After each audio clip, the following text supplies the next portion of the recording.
Welcome once again to my reflections at the end of the sixth day of conference and the fourth day of the representative session. We just finished for the day.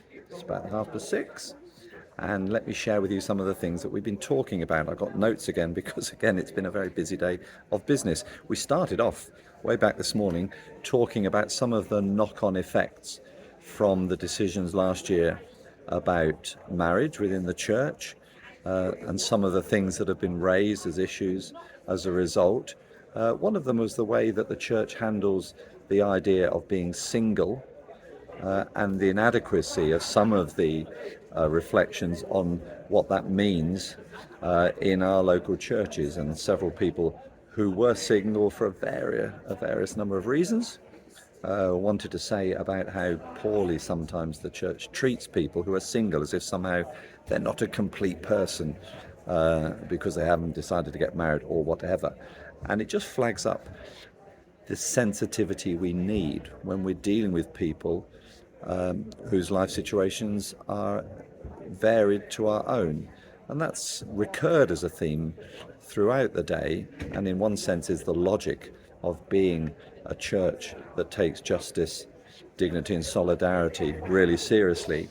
We need to think very carefully about how what we say and what we do affects people who are different to us. So that's where we started.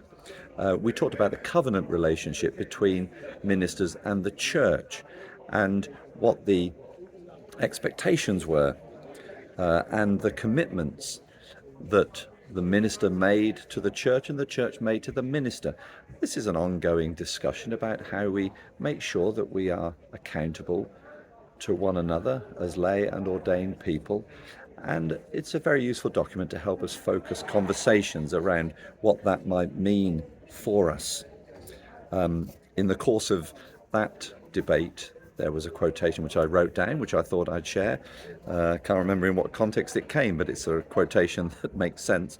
We spend so much time on the important that we never spend any time on the vital. And, that question of prioritizing what we do has come up again in various forms during the conference. The Faith and Order Committee, who make decisions about our doctrines and produce theological reflections upon various issues, produce a document about online life and worship. We're still working through what some of the experiences of lockdown and online worship actually means for us. Many of you may have shared in communion online, and that's still an ongoing reflective process.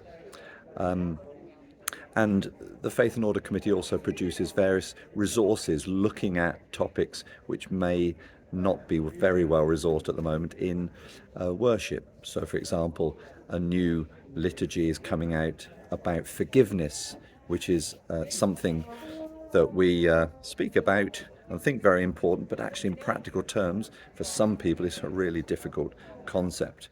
We had two celebrations before lunch.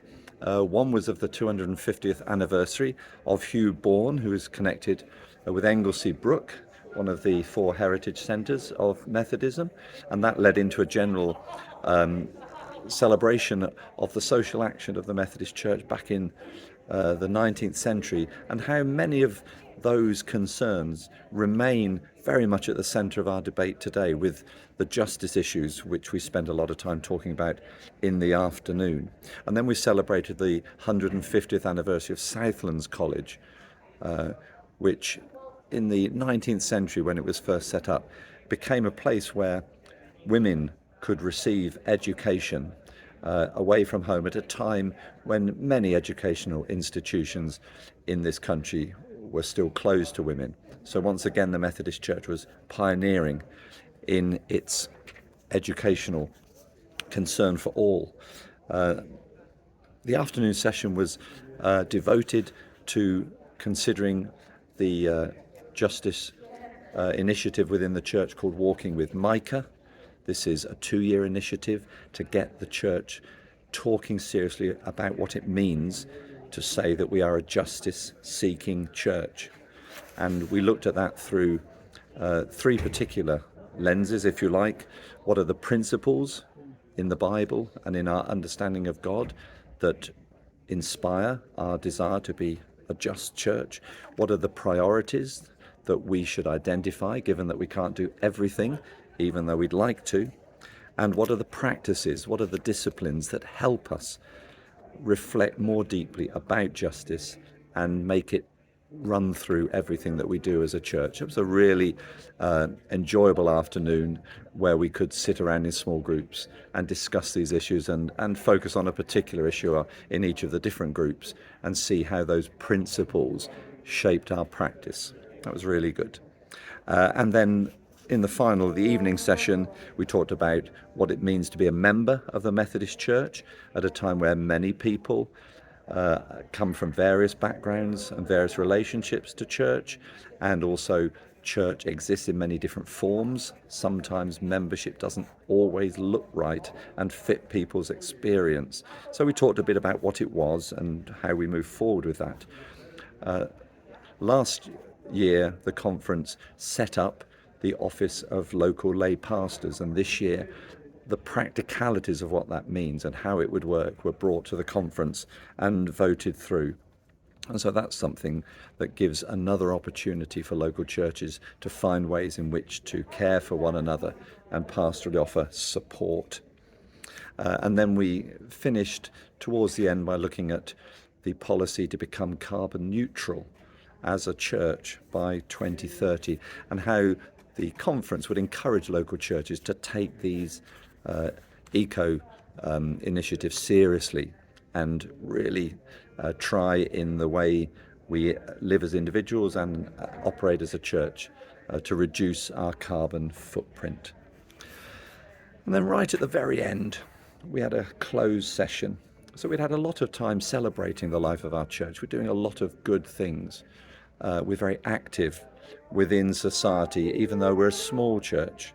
We're very active, and we want to keep this focus of justice, dignity and solidarity at the core. Inclusion for all, respect for all, dignity for all. Right at the end of the day, we had a very short closed session, which we're obliged to do as a conference, just to flag up one or two things where things go wrong. Discipline procedures, things where the Charity Commission, where we have to report particular incidents which have happened. And it's a sobering reminder that we're not perfect. And we closed the day with a prayer asking for God to forgive us for the times where we do not love one another as we should and where we have mistreated one another. So, again, a very busy day. Very affirming and affirmative, and we have one more full day to go and a half day after that, and I'll report once again tomorrow as to what we've been discussing. But again, really enjoyable day at conference, really get a sense of the vibrancy of the church and its real determination to place justice at the heart of everything that we do. So from the conference hall here, with somebody's French horn playing beautifully in the background, I wish you well, and I'll speak to you tomorrow. Bye for now.